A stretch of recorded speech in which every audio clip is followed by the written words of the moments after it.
The story starts with a badly injured woman who falls on the front lawn of a huge mansion. A guard runs to her in panic and asks if she's okay, but she can hardly speak. Paramedics rush in as she whispers something scary about her in-laws. The guard is shocked and keeps begging her to stay awake, but suddenly she passes out. The paramedics quickly put her on a stretcher. She's in critical condition and needs help fast. The left hand, through and through.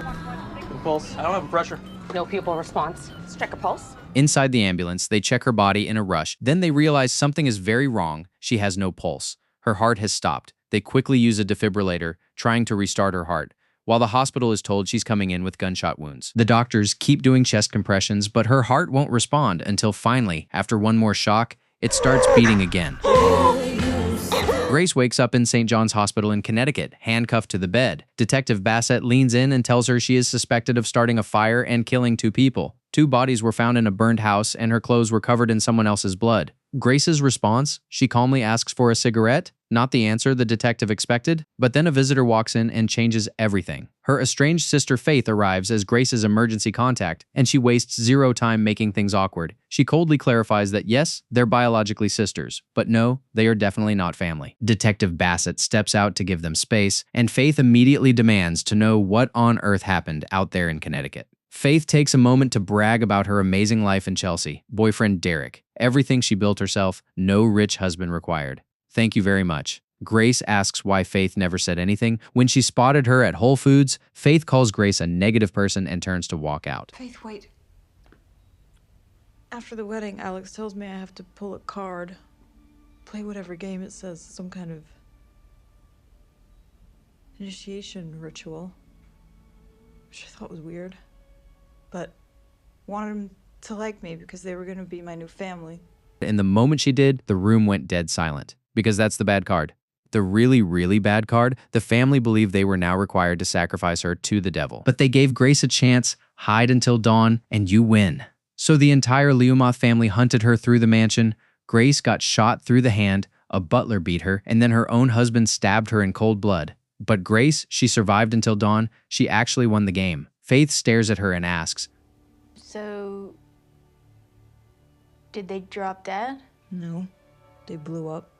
And then after they blew up, there was a guy in a chair. And he nodded at me.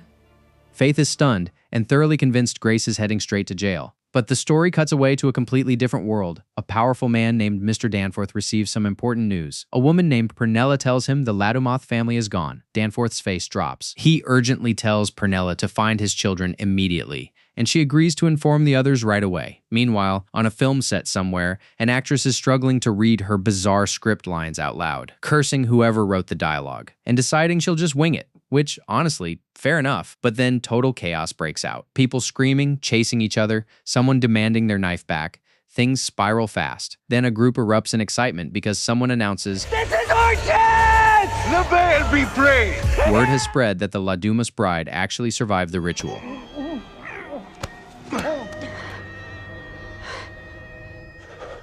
It's over. That means the ball is now in play. Detective Bassett tells Grace. They'll get her some clothes and then continue their conversation down at the station. Grace reaches out and touches an embroidered pillow nearby. Golden designs, oddly peaceful. Someone screams to forget the rules. Grace pleads desperately for her life. A woman calls out urgently for Mrs. Leomas. Faith says she needs a private word with him. 2 women sprint down a hospital corridor. Grace peers through a cracked door, terrified. Then a woman screams that Grace hurt her.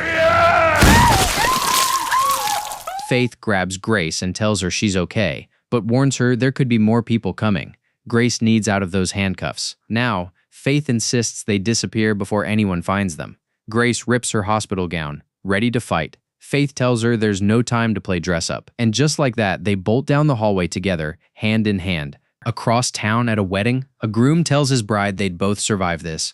He tells her how much he loves her, and then out of nowhere, someone announces that everyone needs to vacate the premises immediately. The bride absolutely loses it. Carmen coldly tells everyone to get the hell out. Her brother calls her out for being so harsh, reminding her that a little grace goes a long way, which, given the circumstances, is a somewhat ironic choice of words. A cousin named Kip shows up and immediately demands a drink.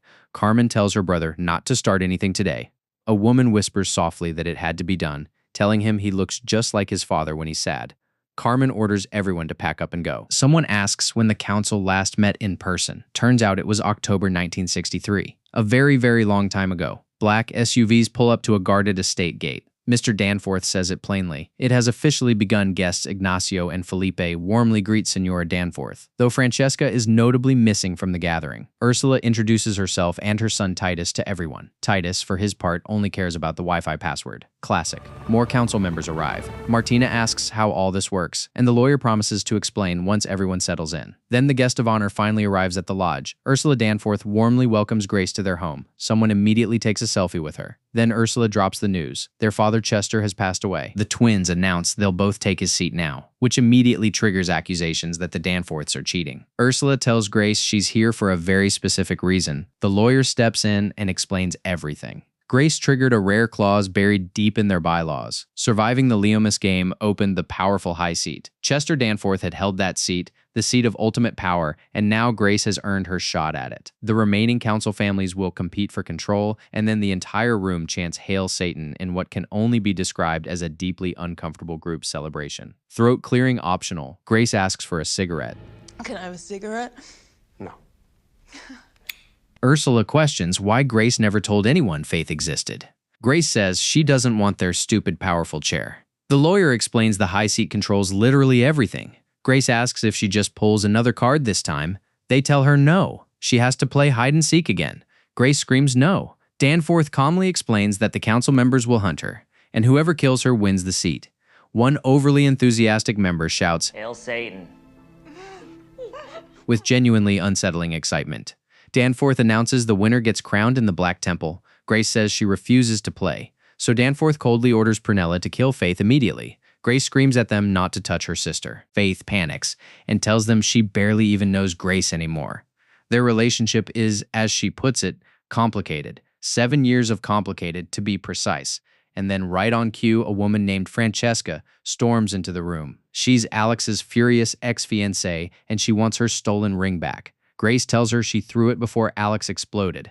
Francesca seethes and vows to personally hunt Grace down herself. Danforth steps in and lays out the rules. Hunters must use period weapons. Council members cannot kill each other or face punishment. Beyond that, anything goes. Grace picks up the blood pen and signs her name. Danforth explains that fallen hunters get replaced by family successors. One cocky member brags, "This hunt will be over in 5 minutes." In case this day ever came, this will be over in 5 minutes. It better be. Got a massage in an hour. Grace starts the game alone on the 9th hole green. The countdown from 10 hits 0. The hunt begins. She immediately discovers there are no car keys left anywhere. The council rigged it from the start. Big surprise. She grabs Faith and tells her they need to move. Faith argues about who deserves to wear the family ring. Grace ignores her and pushes them toward the woods. Then a shadowy figure appears, a hunter who claims he found a legal loophole to end the game peacefully. But before he can finish, a sudden shot cuts him down. And just like that, the loophole dies with him. The hunters scramble to track Grace on their screens while Grace and Faith hit a massive wall. They have absolutely no way of climbing, especially not while handcuffed to each other. Faith snaps at Grace for dragging her into this nightmare and demands to know how Grace missed that her fiancé was in a devil cult. Fair question, honestly. Grace accuses Faith of being jealous of her success, insisting Faith just can't handle that. Grace made it. A hunter's voice cuts through the darkness, calm and deeply unnerving. Grace, you're part of the system whether you like it or not. You contribute to something bigger than all of you. Shut up and die with some dignity.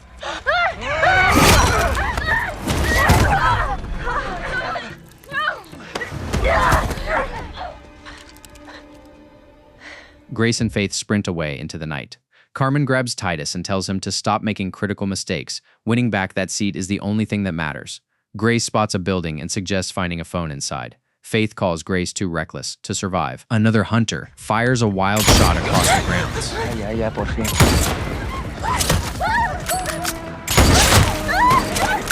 Grace says, "Sometimes you have to take the risk." The hunters spot movement on their screens and open fire. Someone curses their father's terrible aim. A desperate plea rings out as bullets fly. But the shooter, unfortunately, is getting better with every round. Grace seizes her moment and makes a bold countermove. An explosion of chaos sends everyone scrambling. Grace catches her breath and mutters a desperate curse under hers. The escape plan fails. The two sisters stumble toward a building entrance. Grace insists they need to find a phone. Faith points out that Grace is leaving a blood trail. Right. Good catch. Grace sits Faith down and starts treating her wounds, carefully pulling something from the injury on 3. She tells Faith to focus only on her voice right now. Faith jokes and asks if Grace moonlights as a nurse on the side. Grace asks what Faith did after college. Faith admits she dropped out and waited tables, and after all that follow your dreams talk, Grace says she met Alex and that dream fell apart too. Grace warns Faith this next part is going to burn, then she admits she tried to find Faith before the wedding. Faith says she wouldn't have come anyway. Grace says she just wanted her to know. Faith cracks a joke about ugly bridesmaid dresses to lighten the mood, and it actually works. They toast to surviving until dawn again, then someone approaches and they sprint away. Grace tells Faith they'll have to fight him together. They've always had each other's backs. This is now or never. Their pursuer taunts them, calling them cowards. Someone screams. Grace announces they're going to need glasses for a proper toast, and then it all turns violent and terrifying very fast. Someone shouts bath time and drags a victim toward the water.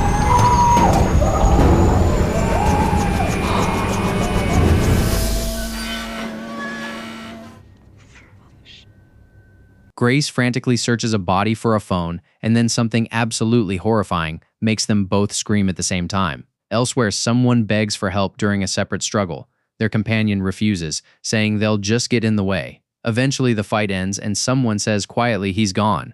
The official declares that Raj may now take the field. Mr. Danforth informs Raj he may enter the hunt. Raj desperately asks if he really has to, since the bylaws require the eldest family member to participate, and failing means forfeiting Mr. Leal's favor entirely. Raj asks about sending his wife instead. His wife responds by screaming profanities at him with truly impressive fury, threatening to make him very dead if he signs a single thing. Raj signs anyway, absolutely unbelievable. The staff sedates Raj with a needle and puts him down on his way out. Meanwhile, Grace grabs the pen to sign the contract, but Faith suddenly grabs her and tells her to run instead. Grace bolts through the estate. Faith catches up and pulls at her wound, searching desperately for something to ease the pain. Grace accidentally grabs the pepper spray. Faith loses it, screaming that Grace always picks the absolute dumbest option and that she can't take care of both of them like this. Grace fires back that abandoning people is Faith's specialty. Faith coldly wishes Grace had never found her at all. Grace tells Faith she should have run alone and storms off. Visual Grace sits bloodied at a formal dinner table completely alone, but then a hunter ambushes Faith near a vehicle. Faith fights back, screaming at Grace to get in and go. Now Grace hesitates too long. Faith disappears. Grace is completely alone and the hunter's wrath is headed her way. Grace bluffs,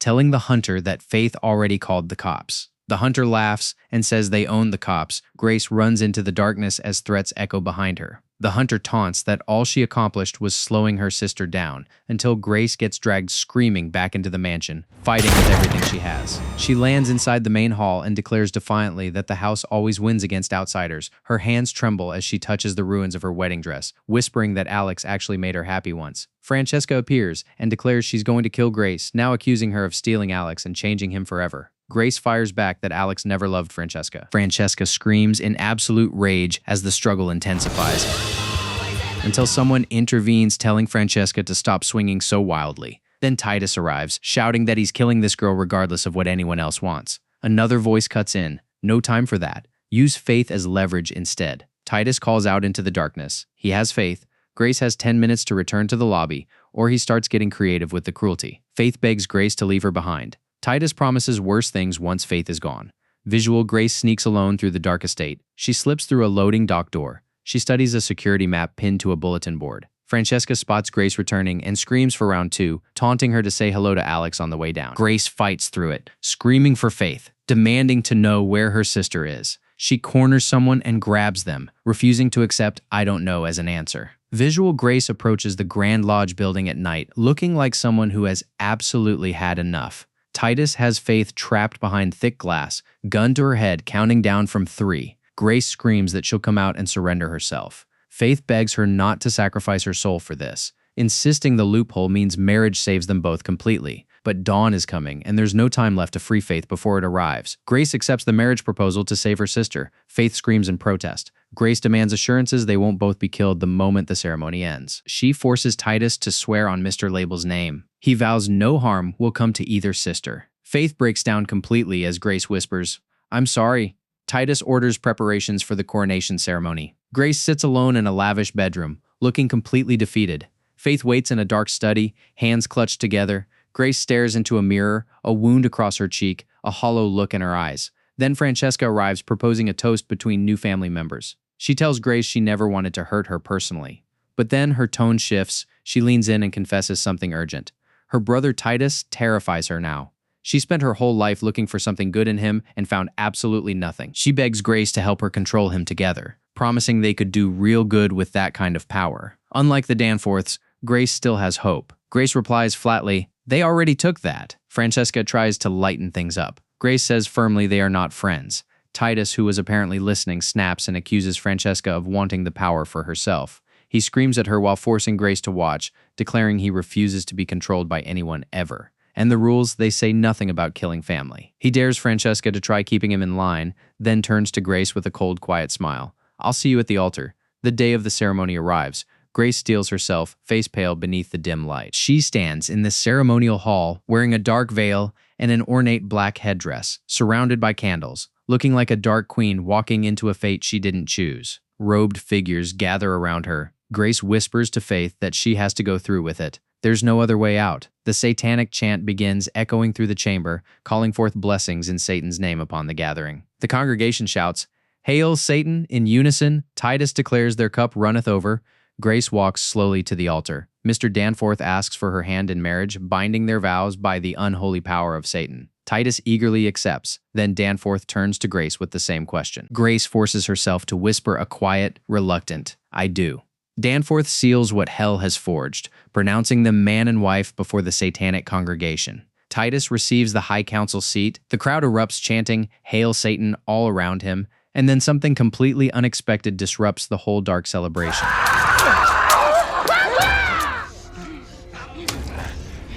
Someone warns that it's not against the rules to kill under certain conditions, and a mysterious figure steps forward, revealing themselves to a stunned Grace. Grace seizes her moment. She takes the council throne and forces everyone to kneel before her. The cultists chant Shem Ham Far in terrified obedience. Grace looks around at all of them and declares she can do whatever she wants now. She announces she could lead the entire operation, and then removes herself from the council. Entirely, Kip asks if she can actually do that. Mr. Danforth admits, a little uncomfortably, that the bylaws never anticipated anyone just giving up the power, which means whoever is wearing the ring when Dawn arrives claims the seat. Dawn is 3 minutes away. Grace hurls the ring across the room. Chaos explodes. Grace screams at the inbred cultists. Titus lunges forward, chanting for Satan's blessing. Someone screams about the ring as flames engulf the mansion. Grace watches it all burn with grim, exhausted satisfaction. Francesca tells Grace she's very good at destroying things. The remaining cultists scream in agony as Dawn closes in. Grace grabs Faith. "We're free." They run toward the exit together. Grace tells Faith not to look back at the destruction behind them. There are screams, fire, and everything is falling apart. In the dark, prisoners fight hard to escape. At last, they are truly free. Thanks for watching. Please subscribe. See you in the next video.